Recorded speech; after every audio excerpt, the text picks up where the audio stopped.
अभी तक हम लोगों ने ईटैप सॉफ्टवेयर में टॉल बिल्डिंग डिज़ाइन करना सीख लिया है। अब हम डिज़ाइन करना सीखेंगे मैट फाउंडेशन। इस बिल्डिंग का फाउंडेशन को हम लोग डिज़ाइन करने की कोशिश करेंगे with the help of safe 2016 software. तो चलिए, सबसे पहले हमें डिज़ाइन करने के लिए सबसे पहले हमें कॉलम लोड चाहिए। तो कॉलम लोड कहाँ से पता चलेगा मुझे? तो यहाँ पे जाएंगे, टेबल पे जाने के बाद हम लोग एनालिसिस रिजल्ट पे क्लिक करेंगे। एनालिसिस रिजल्ट पे क्लिक करने के बाद हम लोग एलिमेंट आउटपुट पे क्लिक करेंगे। यहाँ से फ्रेम आउटपुट पे जाएंगे। यहाँ पे आप देख रहे हैं टेबल एलिमेंट फोर्सेस कॉलम दिख रहा है। इस पे क्लिक करके राइट क्लिक करेंगे। यहाँ पे शो टेबल दिख रहा है, शो टेबल पे क्लिक करेंगे। एक डायलॉग बॉक्स ओपन होगा। यहाँ पे जाके हम लोग स्टोरी 1 पे चले जाएंगे। स्टोरी 1, यहाँ पे लोड केस टाइप आप देख रहे हैं। यहाँ पे आप एक बार आपको load case dead load select करना है तो यहाँ पे डेड लोड प्रिंट होगा। फिर एक बार आपको यहाँ पे लाइव लोड सेलेक्ट करना है तो यहाँ पे लाइव लोड प्रिंट होगा। फिर स्टेशन हमें कर लेना है। स्टेशन पे राइट क्लिक करके हमें शॉर्ट असेंडिंग स्टेशन कर लेना है। शॉर्ट असेंडिंग करने की वजह से 0 मीटर से स्टार्ट होगा। हमारे पास यहाँ पे 16 कॉलम है, 4, 8, 12, 16। इस कॉलम का नाम है C1, इसका C2, इसका C3, इसका C4, ऐसे ही करते करते C16 तक है। तो चलिए हम लोग फाउंडेशन डिजाइन करना सीखते हैं। हमारे पास प्रॉब्लम स्टेटमेंट है, सेफ बेयरिंग कैपेसिटी फाइल का होना चाहिए 300 किलोमीटर पर मीटर स्क्वायर। अलाउेबल सेटलमेंट हमने दे रखा है 1 सेंटीमीटर। हमने सारे लोड को यहाँ पे टेबल में बना रखा है। जैसे C1 कॉलम का क्रॉस सेक्शन है 500 बाई 500, का डेड लोड है 850, लाइव लोड है 797.6। मटेरियल कॉलम में क्या था? तो मटेरियल हमारा था M40 ग्रेड कंक्रीट और लॉन्गिट्यूडनल बार था हमारा HYSD 500। तो इसी तरह से हमने C1 टू C16 तक सारे dimension, dead load, live load and material लिख रखा है। तो यहाँ पे C6, C7, C10 और C11 600 बाई 600 क्रॉस सेक्शन का है। इसके अलावा सारे कॉलम्स 500 बाई 500 के हैं। आगे चलते हैं। सब ग्रेड मॉड्यूलस का फॉर्मूला होता है safe bearing capacity divided by allowable settlement. तो सेफ बेयरिंग कैपेसिटी क्वेश्चन में दे रखा है 300 kilo newton per metre square. Allowable settlement हमारा दे रखा है 1 सेंटीमीटर। तो यहाँ से सब ग्रेड मॉड्यूलस हमारा आ गया 3 into 10 to the power 4 kilo newton per metre cube. Design strip की बात कर लेते हैं। तो कॉलम स्ट्रिप विथ एज पर IS 456-2000 होता है 0.25 L1 और 0.25 L2। इन दोनों में से जो भी छोटा होगा वो हम लेंगे। तो यहाँ से हम लोग निकाल ले रहे हैं। L1 और L2 हमारा दोनों 18 मीटर है। तो स्ट्रिप विड्थ हो जाएगा 0.25 इंटू 18, 4.5 मीटर। 4.5 मीटर आया है। जनरली इससे कम स्ट्रिप विड्थ रखते हैं तो हम यहाँ पे 4 मीटर रखें। अब यहाँ पे फुटिंग साइज की बात कर लेते हैं। तो ये हमारा बिल्डिंग मॉड्यूल है 18 मीटर बाई 18 मीटर। फुटिंग कुछ इससे बड़ा होगा तो फुटिंग के लिए हर डायरेक्शन से हम लोग 2 मीटर ऑफसेट ले लेंगे। तो फुटिंग साइज हमारा हो जाएगा 18 प्लस 2 प्लस 2 22। इसी तरह यहाँ पे भी 18 प्लस 2 प्लस 2 22। तो फुटिंग साइज हमारा हो जाएगा 22 बाई 22 मीटर। चलिए अब हम फुटिंग ड्रॉ करते हैं सेफ सॉफ्टवेयर में। सेफ सॉफ्टवेयर को हम ओपन करेंगे। सेफ सॉफ्टवेयर पर क्लिक करेंगे। ये ओपन हो रहा है। सेफ सॉफ्टवेयर कुछ ऐसा दिखेगा। हमें फाइल पे क्लिक करना है। फाइल पे क्लिक करने के बाद न्यू मॉडल पे क्लिक करना है। न्यू मॉडल पे क्लिक करते ही कुछ डायलॉग बॉक्स ओपन होगा जिसमें हमसे डिजाइन डेटा पूछेगा। सबसे पहले डिजाइन कोड में हमें जाकर IS 456 सेलेक्ट करना है। इसके बाद हमें डिजाइन प्रेफरेंस को मॉडिफाई कर लेना है। यहाँ पे हमें मिनिमम कवर ऑफ स्लैब पे जाना है, इसे 50 mm कर लेना है। टॉप एंड बॉटम दोनों को 50 mm कर लेना है। प्रेफरेंस बार साइज हमें 22 mm रखना है। इसके बाद हम ओके करेंगे। यहाँ पे आप प्रोजेक्ट इन्फॉर्मेशन में प्रोजेक्ट का सारा इन्फॉर्मेशन डाल सकते हैं, क्लाइंट नेम, मैनेजर नेम वगैरह वगैरह। अब हमें यूनिट पे जाना है। यूनिट पे जाके हमें मॉडिफाई शो पे क्लिक करना है। मैट्रिक डिफॉल्ट अगर सेट नहीं है तो मैट्रिक डिफॉल्ट सेट कर लेना है। हमें मैट्रिक यूनिट में काम करना है। इसके बाद ओके करना है। इन सारे प्रोसीजर के बाद हमें ग्रिड ओनली पे क्लिक करना है। ग्रिड ओनली पे क्लिक करने के बाद coordinate system definition box open होगा।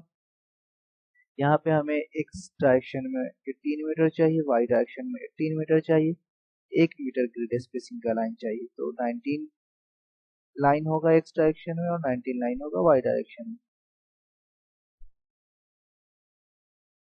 ग्रिड स्पेसिंग एक्स डायरेक्शन में हमें रखना है 1 मीटर, वाई डायरेक्शन में रखना है हमें 1 मीटर। इसके बाद ओके करना है। ओके करने के बाद एक ग्रिड सिस्टम ओपन हो चुका है 1 मीटर स्पेसिंग का। अब हमें डिफाइन करना है material, slab section, column section, load combination. तो चलिए बारी बारी डिफाइन करते हैं। तो डिफाइन करने के लिए सबसे पहले डिफाइन में जाएंगे। डिफाइन में जाने के बाद मटेरियल पे क्लिक करेंगे। मटेरियल पे क्लिक करने के बाद ऐड न्यू मटेरियल पे जाएंगे। ऐड न्यू मटेरियल पे जाने के बाद सबसे पहले हमें M40 ग्रेड कंक्रीट डिफाइन करना है। मटेरियल टाइप हमारा रहेगा कंक्रीट। यहाँ पे वेट पर यूनिट वॉल्यूम होगा कंक्रीट का 25 kilo newton per metre cube. Modulus of plasticity of concrete होता है 31622.7। पॉइजन रेशियो 0.2 होता है। कोएफिशिएंट ऑफ थर्मल एक्सपेंशन होता है 0.000055।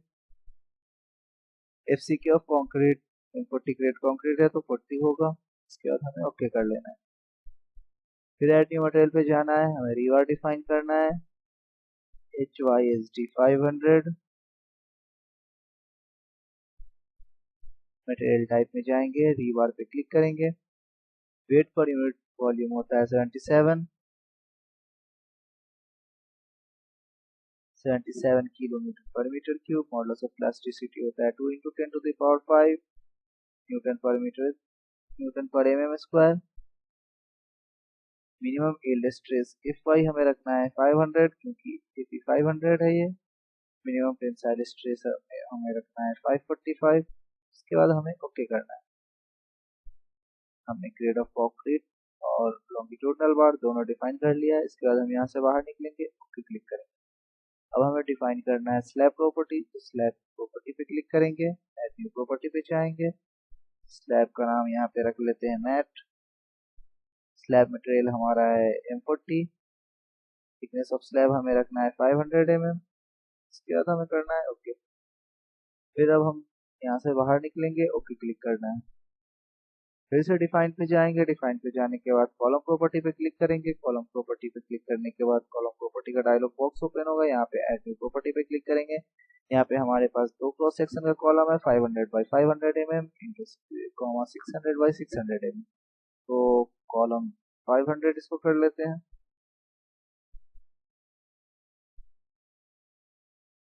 मटेरियल टाइप में जाकर हम लोग M40 ग्रेड कंक्रीट कर लेते हैं। रेक्टेंगुलर कॉलम है तो कॉलम शेप रेक्टेंगुलर रहने देते हैं 500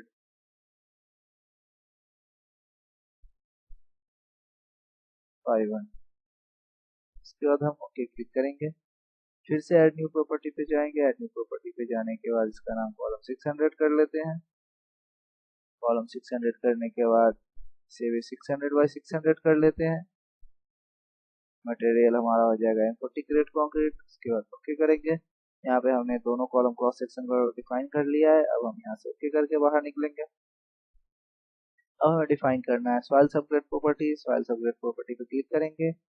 सॉइल 1 सेलेक्टेड है, इसको मॉडिफाई कर लेंगे। सबग्रेड मॉडुलस हमारा आया 3 × 10⁴ तो यहाँ पे 3 × 10⁴ कर लेंगे। उसके बाद ओके करेंगे। फिर ओके करेंगे। फिर डिफाइन में जाएंगे। डिफाइन में जाने के बाद हम लोग load pattern, load case, load combination check कर लेते हैं। लोड पैटर्न चेक करने से दिख रहा है यहाँ dead load and live load है, इन दोनों पे डिजाइन करना है। ओके करेंगे। डिफाइन में जाएंगे, लोड केस पे क्लिक करेंगे। Dead load and live load है लोड केस तो ओके कर लेंगे, अगर नहीं है तो ऐड कर लेंगे। फिर से डिफाइन में जाएंगे, लोड कॉम्बिनेशन पे क्लिक करेंगे। ऐड न्यू कॉम्बो पे जाएंगे। कॉम्बो 1 हमें रखना है अल्टीमेट स्ट्रेंथ के लिए, कॉम्बो 2 रखना है हमें सर्विस लोड के लिए। तो वेट लोड हो जाएगा 1.5 इसका फैक्टर रखना है। यहाँ पे लाइव लोड सेलेक्ट करना है, इसका भी फैक्टर 1.5 रखना है। इसके बाद हमें स्ट्रेंथ पे क्लिक करना है। स्ट्रेंथ अल्टीमेट पे क्लिक करने के बाद ओके क्लिक करना है। फिर से ऐड न्यू कॉम्बो में जाना है। ऐड न्यू कॉम्बो में जाने के बाद यहाँ पे डेड लोड सेलेक्ट करना है, यहाँ पे लाइव लोड सेलेक्ट करना है। दोनों का स्केल फैक्टर दोनों का 1 होगा। यहाँ पे हमें इन तीनों बॉक्सेस को चेक कर लेना है सर्विस कंडीशन के लिए। उसके बाद ओके करना है। हमने दोनों लोड केस कॉम्बिनेशन डिफाइन कर लिया है। उसके बाद हम यहाँ से ओके करके बाहर निकलेंगे।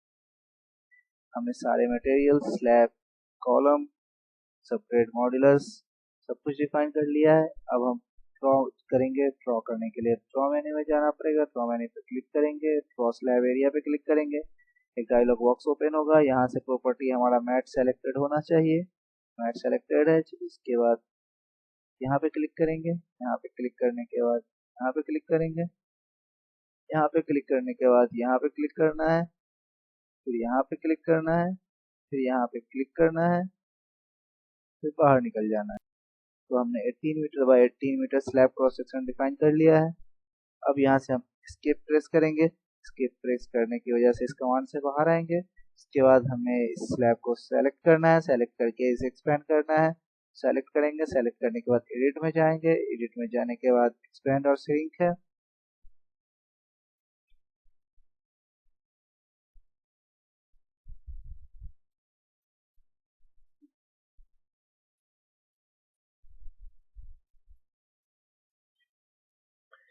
यहाँ पे हमें ऑफसेट 2000 mm डालना है, क्योंकि 2000 mm इसको 2 मीटर होता है। हमें हर डायरेक्शन में 2 मीटर इंक्रीज करना है स्लैब का साइज, इसलिए हम लोग यहाँ पे 2000 mm डालेंगे। उसके बाद ओके करेंगे। ओके करते ही हमारा स्लैब जो है एक्सपेंड हो गया है हर डायरेक्शन में 2 मीटर से। अब हमें कॉलम ड्रॉ करना है। ड्रॉ में जाएंगे, ड्रॉ कॉलम पे क्लिक करेंगे। ड्रॉ कॉलम पे क्लिक करते ही कुछ ऐसा डायलॉग बॉक्स ओपन होगा। प्रॉपर्टी बिलो नॉन कर लेंगे। प्रॉपर्टी एबव 500 बाई 500 एक बार कर लेते हैं। सारे 500 के कॉलम को ड्रॉ कर लेते हैं। उसके बाद फिर 600 के सारे कॉलम को ड्रॉ कर लेंगे। हाइट बिलो जो है हमारा 0 मीटर रहेगा। Height below 0 metre. Height above हमें 2 मीटर रखना है। यहाँ पे सारी चीज़ों को हमने डिफाइन कर लिया है। अब हम कॉलम ड्रॉ करेंगे। सबसे पहला कॉलम हमारा यहाँ पे होगा। उसके बाद दूसरा कॉलम यहाँ से 6 मीटर ऊपर होगा। तीसरा कॉलम यहाँ से 6 मीटर ऊपर। चौथा कॉलम यहाँ से 6 मीटर ऊपर। इसी तरह मेरा पांचवा कॉलम होगा यहाँ से 6 मीटर इस डायरेक्शन में। छठा कॉलम हमारा 600 बाई 600 है, तो उसे नहीं ड्रॉ करेंगे। सातवां कॉलम भी हमारा 600 बाई 600 है, उसे 500 वाले से नहीं ड्रॉ करेंगे। आठवां कॉलम हमारा C8 जो है वो 500 बाई 500 है। C9 हमारा 500 बाई 500 है, इस डायरेक्शन में 6 मीटर डिस्टेंस पे है। 10th कॉलम हमारा 600 बाई 600 है, तो उसे ड्रॉ नहीं करेंगे। 11th कॉलम हमारा 600 बाई 600 है, तो उसे भी ड्रॉ नहीं करेंगे। 12th कॉलम हमारा 500 बाई 500 है, तो उसे ड्रॉ कर लेते हैं। 13th कॉलम हमारा ड्रॉ हो चुका है। 14th कॉलम भी हमने ड्रॉ कर लिया। 15 कॉलम भी ड्रॉ हो गया और 16 कॉलम भी। ऐसा करके आप सारे कॉलम को ड्रॉ कर लेंगे। उसके बाद आप यहाँ पे कॉलम प्रॉपर्टी पे कॉलम 600 कर लेंगे। कॉलम 600 करने के बाद कॉलम C7 जो है वो 6 मीटर पे रहेगा यहाँ से। C6 यहाँ से 6 मीटर पे रहेगा। C10 यहाँ से 6 मीटर पे रहेगा और C11 यहाँ से 6 मीटर पे रहेगा। इस तरह से हमने सारे कॉलम को ड्रॉ कर लिया है।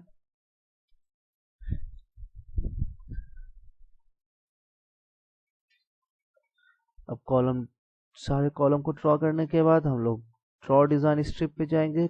स्ट्रिप डिज़ाइन को ड्रॉ करेंगे। तो यहाँ पे है ड्रॉ डिज़ाइन स्ट्रिप।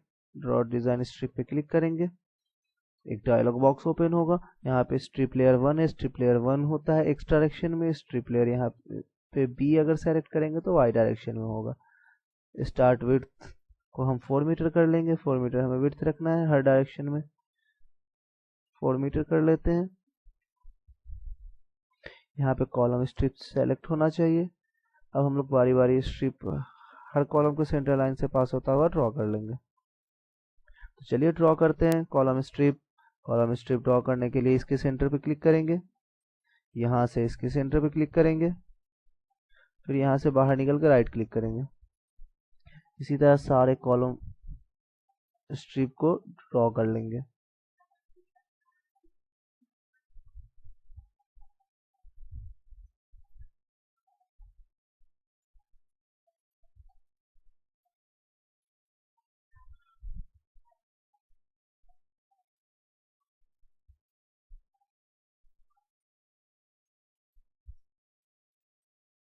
अब हम लोग यहाँ पे स्ट्रिप लेयर बी सेलेक्ट कर लेते हैं।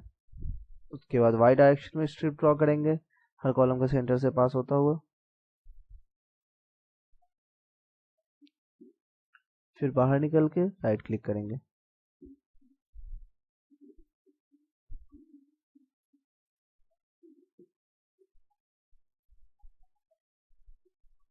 बाहर निकल कर राइट क्लिक करेंगे।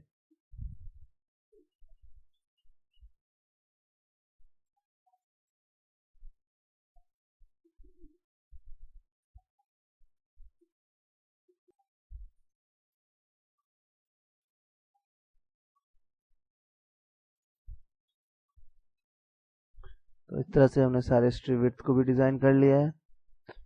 अब हम लोगों ने कॉलम डिफाइन कर लिया है, स्लैब डिफाइन कर लिया है, स्ट्रिप विड्थ हम लोग डाल चुके हैं। अब हमें करना क्या है कि सॉइल प्रॉपर्टी डालना है।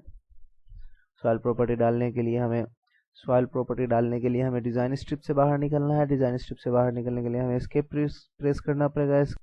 एस्केप प्रेस करने के बाद हम लोग स्लैब पे क्लिक करेंगे, स्लैब को सेलेक्ट करेंगे। उसके बाद असाइन में जाएंगे। असाइन में जाने के बाद हम लोग सपोर्ट डेटा पे क्लिक करेंगे। फिर यहाँ से सॉइल प्रॉपर्टी असाइन करेंगे। तो चलिए हम लोग एस्केप प्रेस करते हैं। उसके बाद सॉइल प्रॉपर्टी असाइन करते हैं।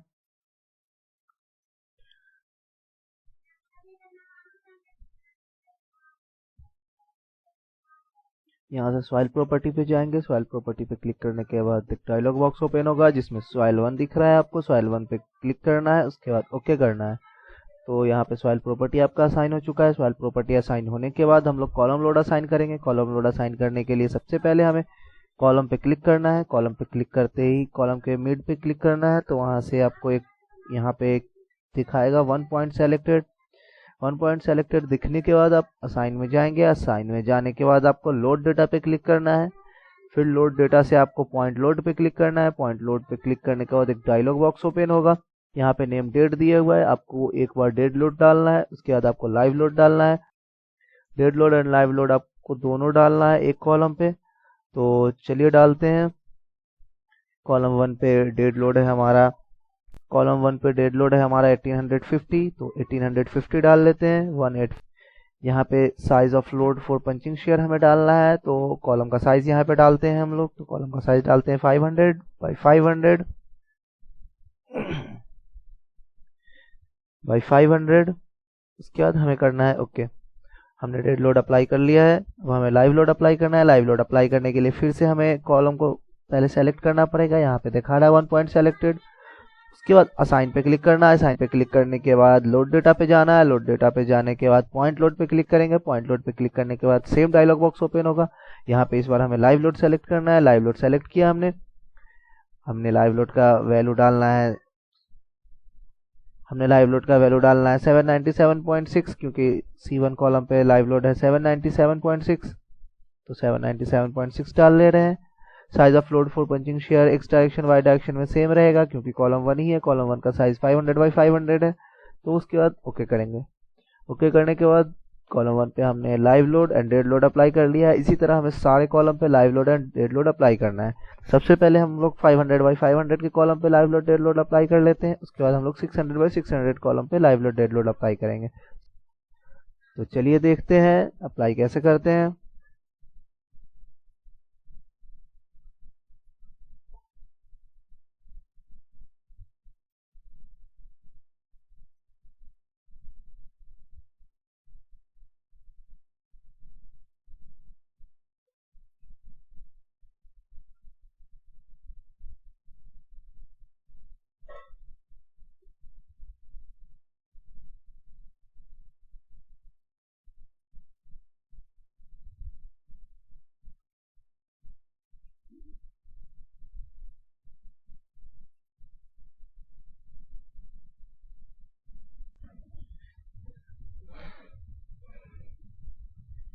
इसी तरह से हम लोग C16 पे भी अप्लाई कर लेंगे। C16 पे जाने के बाद उसके बीच में क्लिक करेंगे। क्लिक करने के बाद वन पॉइंट सेलेक्टेड दिखाएगा। वन पॉइंट सेलेक्टेड दिखाने के बाद असाइन पे जाएंगे। असाइन पे जाने के बाद लोड डेटा पे क्लिक करेंगे। लोड डेटा पे क्लिक करने के बाद लोड पॉइंट पे क्लिक करना है। लोड पॉइंट पे क्लिक करने के बाद यहाँ पे डेड लोड सबसे पहले सेलेक्ट करना। C16 का डेड लोड है हमारा 1764.1, तो 1764.1 यहाँ पे डाल लेंगे। उसके बाद ओके करेंगे। फिर इसको क्लिक करेंगे। वन पॉइंट सेलेक्टेड दिखा रहा है। फिर असाइन पे जाएंगे। इस बार हम लोग लाइव लोड अप्लाई करेंगे। लोड पॉइंट पे क्लिक करेंगे। डेड लोड को लाइव लोड में चेंज करेंगे। उसके बाद लाइव लोड है C16 का 769.8 डाल लेंगे। इस तरह से हमने 500x500 कॉलम के सारे लोड को अप्लाई कर लिया। अब 600x600 कॉलम के सारे लोड को अप्लाई करना है। तो चलिए कॉलम के बीच में क्लिक करना है। कॉलम के बीच में क्लिक करते ही यहाँ पे वन पॉइंट सेलेक्टेड दिखा रहा है आपको। असाइन पे जाना है। असाइन पे जाने के बाद लोड डेटा पे क्लिक करना है। लोड डेटा पे क्लिक करने के बाद आपको पॉइंट लोड पे जाना है। पॉइंट लोड पे जाने के बाद आपको एक डायलॉग बॉक्स ओपन होगा। इसमें आपको डेट सेलेक्ट कर लेना है। डेट सेलेक्ट करने के बाद C6 का जो है डेड लोड है हमारे पास 5414.9, तो 5414.9 डाल लेंगे।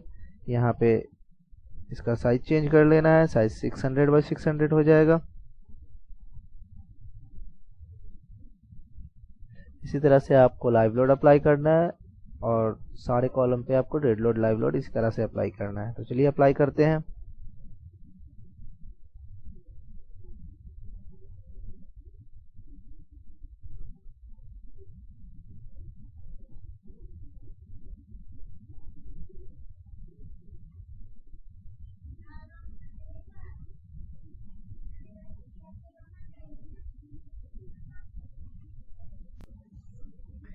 हमने सारा डेड लोड लाइव लोड सारे कॉलम पे अप्लाई कर लिया है।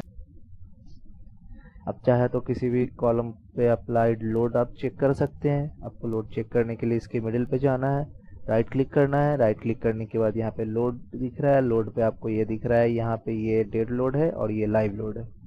तो आप इसी तरह से किसी भी कॉलम पे अप्लाइड लोड चेक कर सकते हैं।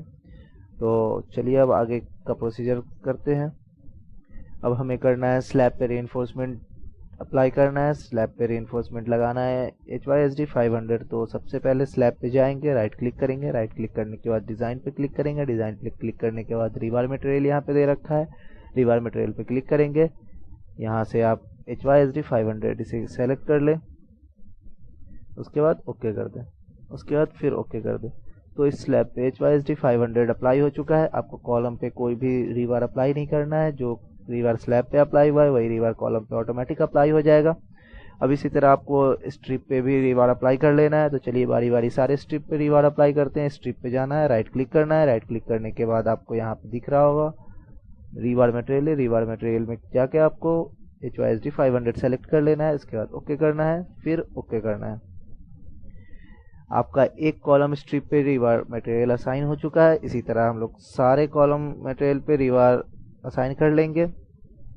तो चलिए इस कॉलम स्ट्रिप पे रिबार असाइन करने के लिए इस स्ट्रिप पे जाने के बाद राइट क्लिक करना है। राइट क्लिक करने के बाद डिज़ाइन पे जाना है। डिज़ाइन पे जाने के बाद यहाँ पर रिबार मटेरियल आपको दिखा रहा है। रिबार मटेरियल पे क्लिक करना है।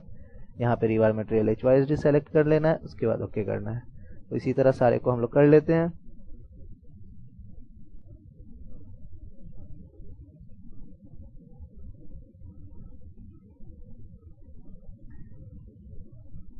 तो हमने सारे कॉलम स्ट्रिप पे रिबार मटेरियल अप्लाई कर लिया है। हमने सबसे पहले मटेरियल डिफाइन किया, उसके बाद हम लोग स्लैब सेक्शन डिफाइन किए, उसके बाद कॉलम सेक्शन डिफाइन किए, उसके बाद लोड डिफाइन किए, उसके बाद स्लैब असाइन किए हैं। स्लैब असाइन करने के बाद सारे कॉलम को असाइन किया हमने। सारे कॉलम को असाइन करने के बाद कॉलम स्ट्रिप को असाइन किया। कॉलम स्ट्रिप असाइन करने के बाद हमने कॉलम पे लोड डाले हैं। कॉलम पे लोड डालने के बाद हमने स्लैब पे रीइंफोर्समेंट बार असाइन किया है। उसके बाद स्ट्रिप पे रीइंफोर्समेंट बार असाइन किया है। अब हमें करना है रन।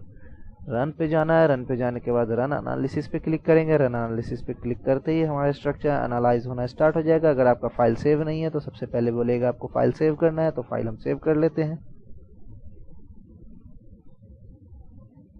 फाइल सेव करने के बाद हमारा स्ट्रक्चर एनालाइज होना स्टार्ट हो गया है। अब देख सकते हैं यहाँ पे हमारा स्ट्रक्चर एनालाइज होने के बाद यहाँ पे स्लैब डिस्प्लेसमेंट दिखा रहा है हमें। किसी भी पॉइंट पे क्लिक करके हम लोग स्लैब डिस्प्लेसमेंट देख सकते हैं। इसके बाद हमें जाना, एक बार आपका स्ट्रक्चर एनालाइज हो जाए तो फिर हमें रन पे जाना है। रन पे जाने के बाद रन एनालिसिस एंड डिज़ाइन पे जाना है। इससे हमारा स्ट्रक्चर डिज़ाइन होगा। तो रन एनालिसिस एंड डिज़ाइन पे क्लिक करते ही आपका स्ट्रक्चर डिज़ाइन होना स्टार्ट हो गया है। अब आप यहाँ पे देख सकते हैं सेम ही चीज़ दिखा रहा है, स्लैब का डिस्प्लेसमेंट दिखा रहा है। स्लैब के किसी भी पॉइंट पे आप डिस्प्लेसमेंट चेक कर सकते हैं। अब हमें जाना है डिस्प्ले में। डिस्प्ले में जाने के बाद हमें जाना है शो पंचिंग शेयर डिज़ाइन में। शो पंचिंग शेयर डिज़ाइन में जाने के बाद यहाँ पे आप देख रहे हैं हर कॉलम का पंचिंग शेयर रेशियो दे रखा है। पंचिंग शेयर रेशियो जो होता है वो हमारा 1 से ज़्यादा नहीं होना चाहिए। 1 से ज़्यादा होगा तो हमारा स्ट्रक्चर फेल हो जाएगा। तो यहाँ पे बहुत सारे कॉलम का पंचिंग शेयर रेशियो 1 से ज़्यादा दिख रहा है आपको। तो इसे 1 से कम करने के लिए स्लैब का थिकनेस बढ़ाना पड़ता है। तो चलिए स्लैब का थिकनेस बढ़ाते हैं। अब हमारा स्ट्रक्चर एनालाइज हो चुका है। एनालाइज होने की वजह से लॉक हो चुका है। तो इसे सबसे पहले अनलॉक करेंगे। अनलॉक करने के लिए इस लॉक पे क्लिक करेंगे। यहाँ पे बोल रहा है कि अगर आप अनलॉक किए तो आपका सारा एनालाइज एंड डिज़ाइन डेटा जो है वो डिलीट हो जाएगा। तो चलिए हम ओके करते हैं। ओके करने के बाद हम लोग डिफाइन में जाएंगे। डिफाइन में जाने के बाद स्लैब प्रॉपर्टी पे क्लिक करेंगे। स्लैब प्रॉपर्टी पे क्लिक करने के बाद मैट को सेलेक्ट करेंगे। मॉडिफाई शो प्रॉपर्टी में जाएंगे। यहाँ से इसका थिकनेस हम लोग कर लेते हैं 1200 mm। 1200 mm करने के बाद हमें ओके करना है। ओके करने के बाद फिर ओके करना है। अब फिर से हम रन में जाएंगे। सबसे पहले एनालाइज करेंगे, उसके बाद डिज़ाइन करेंगे। तो रन एनालिसिस पे क्लिक कर दिए हैं। रन एनालिसिस पे क्लिक करने के बाद स्लैब का डिस्प्लेसमेंट यहाँ पे शो कर रहा है। इसके बाद हम फिर से रन पे जाएंगे। रन पे जाने के बाद रन एनालिसिस एंड डिज़ाइन पे क्लिक करेंगे। तो हमारा स्ट्रक्चर डिज़ाइन होना स्टार्ट हो गया है। डिज़ाइन हो चुका है हमारा स्ट्रक्चर। अब हम लोग फिर से पंचिंग शेयर डिटेल देख लेते हैं। डिस्प्ले में जाएंगे। डिस्प्ले में जाने के बाद शो पंचिंग शेयर डिज़ाइन पे क्लिक करेंगे। अब आप देख सकते हैं यहाँ पे किसी का भी 1 से ज़्यादा नहीं है पंचिंग शेयर रेशियो। तो हमारा सिस्टम जो है, हमारा स्ट्रक्चर जो है सेफ़ है। तो इस तरह से आपने मैट फाउंडेशन डिज़ाइन करना सीख लिया है सेफ 2016 सॉफ्टवेयर में। फुटिंग डिज़ाइन होने के बाद आप इसके स्ट्रिप पे शियर फोर्स बेंडिंग मोमेंट, आप इसके स्लैब पे shear force bending moment, axial force सब कुछ देख सकते हैं। सब कुछ देखने के लिए सबसे पहले आप डिस्प्ले पे जाएंगे। डिस्प्ले पे जाने के बाद आपको यहाँ पे दिखा रखा है show strip forces. Show strip forces पे क्लिक करें आप। यहाँ पे डिफरेंट लोड केस की वजह से आपको different moment, axial force, shear force, torsion वगैरह देगा। Strip layer A, strip layer B पे आप देख सकते हैं। तो डेड लोड की वजह से देखते हैं स्ट्रिप लेयर ए पे अप्लाई करते हैं। डेड लोड की वजह से स्ट्रिप लेयर ए पे मोमेंट कुछ ऐसा दिख रहा है। अगर स्ट्रिप लेयर बी पे देखना चाहें तो बी पे चेक करें, ए पे अनचेक करें, उसके बाद अप्लाई करें। बी लेयर पे आपको कुछ ऐसा दिखेगा बेंडिंग मोमेंट। तो इस तरह से आप दोनों लेयर पे एक साथ भी देख सकते हैं। अप्लाई करें। अब यहाँ पे शियर फोर्स भी देख सकते हैं। शियर फोर्स पे क्लिक करें, अप्लाई करें। शियर फोर्स आपको दिखेगा। आपको लाइव लोड की वजह से देखना है तो लाइव लोड पे क्लिक करें, अप्लाई कर दें। अगर आपको लोड कॉम्बिनेशन की वजह से देखना है तो लोड कॉम्बिनेशन पे क्लिक करें। लोड कॉम्बो 1, लोड कॉम्बो 2, इन दोनों में से जिसकी वजह से आपको देखना है उस पर क्लिक करें, उसके बाद अप्लाई करें। इसके बाद आप यहाँ से जाकर क्लोज कर दें इसे। अगर आपको स्लैब डिज़ाइन देखना है, स्लैब डिज़ाइन देखने के लिए आपको डिस्प्ले पे जाना पड़ेगा। शो स्लैब डिज़ाइन पे क्लिक करें। शो स्लैब डिज़ाइन पे क्लिक करने के बाद एक डायलॉग बॉक्स ओपन होगा। उस डायलॉग बॉक्स में आपको इम्पोज मिनिमम रेनफोर्सिंग पे क्लिक कर लेना है। यहाँ पे मिनिमम रेनफोर्स इम्पोज कर देगा। यहाँ पे मिनिमम रेनफोर्समेंट इम्पोज कर देगा। जहाँ पे रेनफोर्समेंट नहीं होगा वहाँ पे अप्लाई करें। अप्लाई करने के बाद आपका स्लैब डिज़ाइन शो कर रहा है। स्लैब डिज़ाइन शो कर रहा है लेयर ए में। लेयर बी में आपको देखना है अगर तो लेयर बी पे क्लिक करें, अप्लाई करें। स्लैब डिज़ाइन आपका लेयर बी पे दिख रहा है और लेयर ए पे भी चेक है तो लेयर ए में भी दिख रहा है। इस तरह से आप स्लैब डिज़ाइन भी देख सकते हैं। उसके बाद आप यहाँ से क्लोज करें। आपको स्लैब पे शियर फोर्स बेंडिंग मोमेंट देखना है तो डिस्प्ले में जाएं। सो स्लैब फोर्सेज स्ट्रेसेस पे जाएं। यहाँ से आप shear force bending moment maximum, shear force maximum, bending moment, axial forces सब कुछ देख सकते हैं आप। तो यहाँ से क्लोज करते हैं।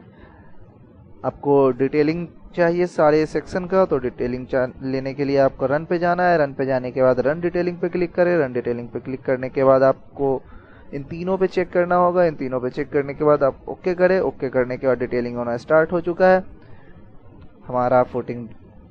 हमारे फुटिंग का डिटेलिंग कंप्लीट हो चुका है। डिटेलिंग देखने के लिए आप डिटेलिंग पे जाएं। डिटेलिंग पे जाने के बाद यहाँ पे ड्राइंग कंपोनेंट व्यूज़ है, ड्राइंग शीट व्यूज़ है। इन दोनों को ओपन करके बारी बारी आप सारे डिटेलिंग को देख सकते हैं। तो इस तरह से आपने मैट फुटिंग डिज़ाइन कंप्लीट कर लिया है सेफ 2016 सॉफ्टवेयर में। आज के लिए इतना ही, थैंक यू।